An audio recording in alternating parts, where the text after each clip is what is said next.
지금부터 쌤이 여러 가지 부등식 중에서도 2차 부등식 관련 개념을 설명하도록 할게. 먼저 이건 이제 2차 부등식 기초 개념을 설명하는 강의니까 만약에 기초 개념이 완성되었다고 생각하는 친구들이면 이 개념 강의보다는 심화 개념 강의를 또 쌤이 찍어서 올릴 텐데 그걸 참고해 줬으면 좋겠어. 일단 먼저 인트로 2차 방정식하고 2차 부등식을 먼저 한번 같이 비교해 보자. 2차 방정식은 ax제곱 플러스 bx 플러스 c는 0꼴의 형태를 이제 말하거든. 근데 이 ax제곱 플러스 bx제곱 플러스 bx 플러스 c는 0. 이 2차 방정식의 해는 우리가 어떻게 구했었지? 인수분해를 통해 구했었어. 또는 인수분해 아니면 인수분해가 안 된다면 근의 공식을 써서 풀기도 했었고, 마지막으로 뭐 제곱근을 푸는 방식도 있었는데, 만약에 이 제곱근으로 푸는 방식이 잘 기억이 안 나고 헷갈린다 그러면 이건 중학교 3학년 과정이니까 쌤이 중학교 3학년 1학기 수학 과정 그 재생 플레이리스트에 설명해 놓은 강의 영상이 있거든. 그걸 참고해 줬으면 좋겠어. 근데 사실 우리가 고등학교 수준에서 제곱근 방식으로 2차 방정식의 해를 구할 일은 거의 없다고 있긴 있는데 대부분은 이제 인수분해 또는 근의 공식을 써주면 다 풀리거든. 그래서 얘는 두 개를 중요하게 기억하고 있으면 되는 거고, 그리고 마지막으로 해가 항상 이런 식으로 해는 x는 알파 또는 x는 베타 이런 식으로 나왔었지. 그리고 사실 이 그래프는 2차 방정식이 d가 0보다 클 때, 즉 판별식이 0보다 크다는 건 서로 다른 두 실근이 나온다는 거지. 이 서로 다른 두 실근의 그래프인데, 이 서로 다른 두 실근의 그래프에서는 항상 해가 x는 알파 또는 x는 베타 이렇게 2차 방정식의 그래프가 x축이랑 만나는 두 교점의 좌표, 걔네들이 이제 2차 방정식의 해였어. 왜냐면 해의 정의 자체가 이 2차 방정식의 2차식 부분을 0으로 만족시킬 수 있는 x값, 그게 이제 해였거든. 근데 반면에 2차 부등식의 해는 어떻게 나올까? 이렇게 2차 방정식처럼 해가 딱 값으로 떨어지는 게 아니라 2차 부등식의 해 같은 경우에는 만약에 d가 0보다 큰 서로 다른 두 실근의 상황이면 해가 알파보다 크거나 베타보다는 작다. 이렇게 사이값으로 나올 수도 있고, 또는 뭐 x가 알파보다는 작고 또는 x가 베타보다는 크다. 이렇게 가장자리 범위로 나올 수도 있어.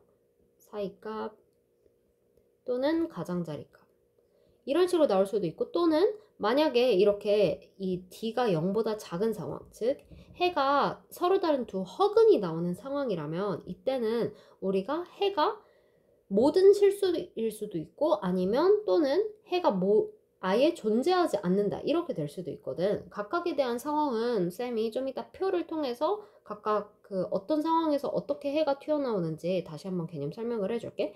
근데 결국 중요한 점은 2차 방정식의 해는 이렇게 값으로 나오지만 2차 부등식의 해는 범위로 나온다는 걸 주의해줘야 돼. 범위로 나온다. 그리고 범위로 나올 때 여기에서는 해를 구할 때 d가 0보다 큰지 또는 d가 0인지 d가 0보다 작은지가 굉장히 중요하거든. 그래서 이 세 가지 상황에 따라서 2차 부등식의 해가 각각 어떻게 튀어나올 수 있는지 그거를 잘 구분해서 기억해줘야 돼. 오케이, 그러면 2차 부등식에서 해를 구하는 방법을 한번 간략하게 보고 뒷부분 표를 통해서 한번 더 자세히 살펴보자. 먼저 2차 부등식은 항상 해를 구하기 전에 해줘야 할 작업이 있어.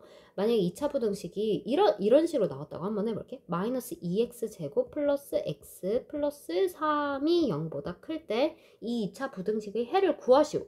이렇게 문제가 나왔으면 먼저 첫 번째로 해야 될 과정은 이 최고차항의 개수, 즉 x제곱 앞에 있는 요 첫 번째 개수 있잖아. 얘가 만약에 마이너스로 시작한다면 플러스로 바꿔줘야 돼. 그 플러스로 바꿔주기 위해서는 양변에다가 마이너스 1을 곱해줘야겠지? 근데 0에다 마이너스 1을 곱하는 것까지는 이제 그냥 0은 0이니까 상관없는데, 항상 부등식에서는 마이너스 1과 같은 음수를 곱해주거나 아니면 나눠줄 때 부등호 방향이 바뀌잖아. 그래서 그걸 꼭 주의해줘야 돼. 여기에서 이제 만약에 마이너스 1을 양변에 곱해준다면 2x제곱 마이너스 x 마이너스 3이 0보다 작다. 이러한 부등식으로 바뀌게 되는 거야. 그리고 이 상황에서 이제 문제를 다시 새로 풀어준다고 생각해주면 돼. 그리고 나서 두 번째로 해야 될 작업은 얘가 D가 0보다 큰 함수인지 아니면 D가 0인지 D가 0보다 작은 함수인지 판별하기 위해서 우리가 B제곱 마이너스 4AC를 한번 계산해 보는 거야. 그러면 여기에서는 지금 B가 마이너스 1의 제곱이니까 1, 그 다음에 마이너스 4 곱하기 A 곱하기 C 해주면 여기가 이제 4, 3, 12 곱하기 2는 24니까 플러스 24 이렇게 되네. 그러니까 D가 25가 나왔다는 건 0보다 크다는 소리지. 그러니까 D가 0보다 크다는 건 서로 다른 두 실근을 가진다는 거거든. 그러면 이렇게 서로 다른 두 실근을 가지면 2차 방정식의 해의 범위가 어떻게 나오는지 그걸 이제 잘 확인해가지고 구해주면 되는 거야. 이 2차 부등식의 해의 범위를 어떻게 구하는지는 쌤이 뒤에서 좀 더 자세히 한번 설명해 줄게. 일단 여기까지 보고 한번 2차 부등식 단원에서 우리가 봐야 될 개념의 틀을 한번 간략하게 살펴보고 넘어가 보자. 먼저 첫 번째로 나오는 유형은 2차 함수의 그래프와 2차 부등식의 해의 관계야. 그래서 이 관계를 활용해서 우리가 2차 부등식의 해가 어떤 범위로 어떻게 유도되는지 배울 거고, 여기에서 심화 내용으로 나오는 부분은 절대값 기호를 포함한 2차 부등식의 해는 또 어떻게 구할 수 있는지 문제를 풀어봐야 되거든. 근데 이 유형은 쌤이 심화 개념을 설명하는 영상에서 다시 한번 설명해 줄 거고, 오늘은 여기까지만 한번 설명을 해줄 거야. 그 다음에 두 번째 내용에서도 심화 개념이 있고 그 다음에 기본 개념이 있는데, 일단 기본 개념 두 개가 있어. 해를 알 때 2차 부등식을 구하는 거랑 그 다음에 2차 부등식이 항상 성립할 조건에 대해서도 한번 우리가 알아봐야 돼. 근데 여기서 추가로 이제 심화로 나오는 내용이 x제곱의 개수가 음수일 때 2차 부등식을 구하는 방법에 대해서도 우리가 나중에 구해봐야 되거든. 근데 일단 기본 내용에서는 2차 부등식이 x제곱의 개수가 양수일 때 해를 안다면 우리가 어떻게 역으로 2차 부등식을 구할 수 있는지 이것도 한번 살펴볼게, 뒤에서. 그러면 첫 번째로 우리 2차 부등식의 그래프와 2차 부등식의 해, 이 관계를 한번 표로 나눠서 같이 살펴보자. 먼저 쌤이 아까 계속 중요하다고 했던 게 판별식, 얘가 0보다 큰지 0보다 작은지 아니면 0인지가 중요하다고 했었잖아. 그 이유가 뭐냐면 만약에 D가 0보다 크다면 얘는 2차 방정식의 해의 범위가 항상 알파랑 베타를 기준으로 가장자리 해 또는 이렇게, 여기에서는 지금 얘가 사이카페지? 이렇게 사이카페 또는 가장자리 해 이렇게 나오거든. 그래서 가장자리로 나오느냐 사이값으로 나오느냐 그렇게 두 가지로만 구분을 해주면 되고, 그 다음에 두 번째로 D가 0일 때는 근데 네 가지가 서로 다 달라. 그러니까 이 네 가지라는 게 뭐냐면 2차 부등식에는 항상 네 가지 종류가 있잖아. 이렇게 0보다 클 수도 있고 0보다 작을 수도 있고 0보다 작거나 같을 수도 있고 아니면 0보다 여기서는 0보다 크거나 같은 거지. 크거나 같을 수도 있고 아니면 0보다 작거나 같을 수도 있거든. 이렇게 네 가지 상황에 따라서 해가 항상 다르게 나오는데, 일단 D가 0보다 클 때 기준으로 보면 2차 방정식이 지금 이 AX제곱 플러스 BX 플러스 C를 쌤이 FX 함수 식이라고 한번 해볼게. 그럼 이 식이 만약에 0보다 큰 상황이잖아? 그러면 무조건 해의 범위가 가장자리로 튀어나오게 돼. 알파랑 베타의 가장자리. 그리고 마찬가지로 크거나 같을 때, 지금 부 방향이 지금 같지? 근데 여기에 등호 붙으면 해가 똑같이 가장자리로는 나오는데 여기 부등호에다가 밑에 등호까지만 이제 붙여준다고 생각해주면 돼. 그리고 만약에 그러면 fx가 0보다 작은 범위, 즉 이런 부등호가 생긴다면 그때는 이 두 개도 보면 알 수 있겠듯이 사이값 범위가 두 개 다 똑같이 나오거든. 근데 여기서 서로 다른 점은 등호가 아래에서는 붙는다는 점, 그것만 기억해주면 돼. 그리고 두 번째로 D가 0일 때는 이제 네 가지 다 상황이 달라지거든. 요거는 쌤이 밑에서 조금 더 자세히 설명해 줄게. 그 다음에 마지막으로 D가 0보다 작을 때는 조금 다소 쉬워. 왜냐면 얘도 두 가지로 좀 나눠서 우리가 구분할 수 있는데, 먼저 만약에 AX제곱 플러스 BX 플러스 C가 0보다 큰 상황이라면 지금 2차 함수 한번 그래프 볼까? 그러면 2차 함수가 항상 0보다 큰 구간에 존재하지. 이 세로 입장에서 봤을 때. 이 그래프가 항상 Y축 기준으로 0보다 큰 상황에서만 존재한단 말이야. 근데 우리가 2차 부등식의 해로 구해줘야 되는 것은 이 2차 함수의 그래프를 각각 대응시킬 수 있는 x값의 범위를 구해주는 게 답을 구하는 거거든. 근데 지금 보면 만약에 이 2차 함수가 0보다 크다는 부등식의 해를 구하려면 어차피 이 2차 함수 그 그래프가 0보다 큰 구간에 항상 존재하고 있으니까 그걸 만족시킬 수 있는 x값은 모든 범위의 실수가 될 수 있는 거야. 그러니까 이렇게 fx가 0보다 클 때의 해는 모든 실수가 되는 거고, 마찬가지로 이 함수 fx가 0보다 크거나 같은 상황에서의 부등식의 해도 항상 모든 실수가 되거든. 근데 반대로 이제 이 2차 함수가 만약에 fx가 0보다 작은 상황에서의 해를 구하라고 하면 2차 함수 그래프는 0보다 큰 구간에만 떠 있는데 이 아래 부분을 보면 2차 함수 그래프 자체가 존재하지 않는단 말이야. 그러면 x축에 대응시킬 값도 없겠지. 그래서 따라서 만약에 이 부등식의 기호가 이렇게 0이 더 큰 상황, 즉 fx보다 0이 더 큰 상황, fx가 0보다 더 작은 상황, 이렇게 된다면 해가 없다, 이렇게 기억해주면 돼. 그래서 이렇게 d가 0보다 클 때랑 d가 0보다 작을 때는 가장자리 또는 사이값으로 나온다, 이렇게 두 개의 기준으로 나눌 수 있고, d가 0보다 작을 때는 모든 실수 또는 없다, 이렇게 나눠진다, 이렇게 두 개로만 기억하면 되는데, 문제는 이제 중근일 때야. 중근일 때는 좀 복잡해서 쌤이 밑에서 조금 더 설명을 해줄게. 먼저 요 빈 부분에다가 한번 쌤이 설명을 해보면, d가 0보다 작을 때는 쌤이 아까 이렇게 그 x축이랑 당연히 만나지 않겠지? 왜냐면 서로 다른 두 허근을 가져야 되니까. 그러면 x축보다 만약에 fx가 0보다 크다, 이 부등식이 있다면 해의 범위가 항상 모든 실수라고 했었잖아, 그치? 왜냐면 이 0보다 큰 2차 함수 그래프를 우리가 x축에 대응시킬 수 있는 범위는 모든 실수가 다 될 수 있거든. 이렇게 여기서부터 여기까지 다, 모든 실수가 다 이제 x의 범위가 될 수 있는 거야. 근데 만약에 이제 fx가 0보다 작은 구간에서 찾으라고 하면 그때는 이제 2차 함수 그래프가 x축 밑에 존재하지를 않으니까 요게 대응시킬 x값도 없거든. 그래서 이때는 해가 없다, 이렇게 되는 건데, 근데 쌤이 지금 설명하고 싶은 중근의 상황에서는 x축이랑 딱 한 번 만나줘야 되지. 이렇게 얘는 이제 d가 0일 때 이 상황을 아주 중요하게 봐줘야 돼. d가 0일 때는 어떻게 되냐면, 일단 fx가 0보다 크기 위해서는 x가 만약에 여기를 쌤이 알파랑 딱 이 그래프가 만난다고 한다면, x가 알파일 때는 함수식의 값이 여기 y축으로 한번 계산해 봤을 때 x가 알파일 때는 y값이 0이 돼버리거든? 근데 이 부등식에서는 0이 되면 안 되지. 왜냐면 fx가 무조건 0보다 커야 되니까. 그러니까 이때는 그 fx가 0보다 클 때 이 그래프의 값들과 대응할 수 있는 x의 범위는 거의 모든 실수는 모든 실수인데 x가 알파일 때만 딱 안 되는 거야.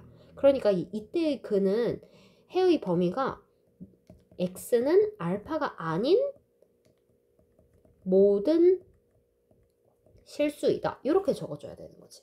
근데 만약에 등호가 한번 붙었다고 생각해볼게. fx가 0보다 크거나 같을 수 있는 상황이래. 그러면 그때는 어떻게 해줘도 되냐면, 그냥 얘는 이때는 x가 알파이더라도 함수값이 0인데 이 fx가 0이 돼도 상관없다고 이렇게 포함시켜주고 있으니까 이때는 해가 그냥 모든 실수가 되는 거지. 근데 한번 이제는 반대 상황을 한번 생각해보자. fx가 만약에 0보다 작아야 된다고 하는 상황이면, 생각해보면 지금 여기에서 x축 밑에 내려와 있는 그래프가 하나도 없단 말이야, 그치? 그러면 이 우리가 대응시킬 값이 아무것도 없거든? 그리고 x가 0이 아니어야 된다고 하고 있으니까 이때는 그냥 해가 없다, 이렇게 마무리해주면 돼. 해가 없다. 근데 만약에 fx가 0보다 작거나 같을 수 있다고 하면 이 같은 범위 때문에 해가 하나 딱 생기거든? 왜냐면 x에다가 알파 대입하면 우리가 0을 딱 만들 수 있잖아. 그래서 fx가 0보다 작을 수는 없지만 0일 때 하나 해가 생기기 때문에 이때는 해가 유일근으로 x는 알파이다, 이렇게 딱 하나의 근이 생기게 돼. 그래서 요건 이제 유일근이 생기는 상황. 그래서 중근일 때가 진짜 특이하거든요. 이렇게 4개의 상황이 각각 발생하니까 이 상황은 꼭 한번 그래프 그려보면서 직접 이 4개의 상황이 각각 이해될 때까지 계속 그래프 반복해서 그려보고, 그 다음에 요 부분 한번 지워놓고 이렇게 4개 부등식 써놓은 다음에 각각에 대한 해가 생각이 나는지 구할 수 있겠는지 요거를 한번 테스트 해줘야 돼. 그래서 요거 꼭 중요하니까 한번 꼭 복습해주기. 그러면 여기까지 일단 개념 설명하고 그 다음에 이 부분은 이제 예제 쌤이 풀어주려고 가져왔던 부분인데 이 부분은 쌤이 다음 영상 강의에서 한번 설명해 줄게. 풀어주면서. 그 다음에 두 번째로 우리 개념 중에서 2차 부등식의 해의 조건 여기까지만 보면 개념 설명 끝나거든. 여기까지만 한번 집중해서 들어보자. 먼저 2차 부등식의 해의 조건은 해를 알 때 2차 부등식을 구하는 유형이랑 그 다음에 2차 부등식이 항상 성립하기 위한 조건을 구해달라는 유형이 있거든. 먼저 해를 알 때 2차 부등식을 어떻게 구할 수 있는지 살펴보자. 먼저 만약에 2차 부등식의 해가 예를 들어 x가 알파랑 베타의 사이값이다 이렇게 줬어. 그리고 x제곱의 개수가 1이다 이렇게 줬으면 우리가 먼저 이 알파랑 베타를 기준으로 인수분해된 식을 이렇게 하나 적어주면 돼. 왜냐면 이렇게 해가 사이값으로 나온다는 건 항상 어떤 상황에서 가능했었지? d가 0보다 클 때랑 d가 0일 때랑 d가 0보다 작을 때가 있었는데 쌤이 아까 설명하면서 d가 0보다 클 때만 여기에서 사이값의 해가 나오거나 아니면 가장자리의 해가 나올 수 있다고 했었잖아. 그러니까 사이값 해가 나왔다는 거는 어쨌거나 d가 0보다 크다는 거고 d가 0보다 크려면 서로 다른 두 실근을 가져야 된다는 거거든. 서로 다른 두 실근을 가지려면 이렇게 인수분해된 형태로 우리가 식을 써줄 수 있는 거니까 x-알파 곱하기 x-베타 이렇게 식 완성해주고 그 다음에 얘가 사이값이려면 쌤이 하나 아까 설명을 안 했던 게 이 사이값 범위가 COC랑 요 부등호랑 좀 약간 모양이 비슷하거든. 왜냐면 여기서 우리가 이렇게 연장선만 그려주면 COC랑 똑같아질 수 있단 말이야. 그래서 만약에 2차 부등식이 이렇게 fx가 있고 이렇게 부등식의 그 부등호 모양이 이렇게 COC랑 비슷한 모양이 나와 있다면 해의 모양이 항상 사이값처럼 나온다고 생각해주면 돼. 근데 이때 주의해야 될 게 뭐냐면 이 법칙이 성립하기 위해서는 fx의 최고차항의 개수가 무조건 0보다 커야 된다는 점. 양수여야 된다는 점을 꼭 기억해줘. 만약에 음수일 때는 얘가 반대로 되거든. 그래서 항상 쌤은 fx의 최고차항 개수가 0 이상이 되도록 문제를 항상 바꿔 풀려고 했던 이유가 요 이유에서야. 이 법칙을 쓰고 싶으면 이렇게 바꿔서 푸는 게 굉장히 좋거든. 오케이. 여기선 어쨌거나 사이값 해로 나왔다는 건 d가 0보다 크다는 거니까 이렇게 이제 우리가 두 실근을 가진다는 걸 알 수 있고 여기에서 지금 해의 범위가 사이값으로 나오고 x제곱의 개수가 1, 즉 양수라고 하고 있으니까 우리가 이렇게 COC랑 비슷한 요 기호를 넣어서 부등식을 최종 완성해주면 되는 거야. 그리고 만약에 문제에서 이제 이렇게 인수분해된 형태로 적지 말고 ax제곱 플러스 bx 플러스 c 형태로 답을 적어라. 그러면 얘를 이제 전개해서 이렇게 최종 부등식 형태로 정리해주면 돼.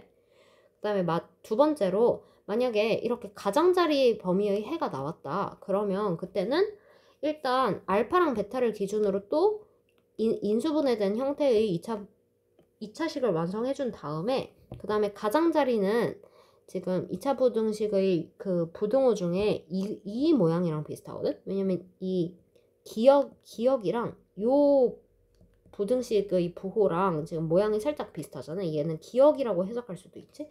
그래서 쌤이 약간 이건 그냥 문제풀이 팁처럼 알려주는 거야.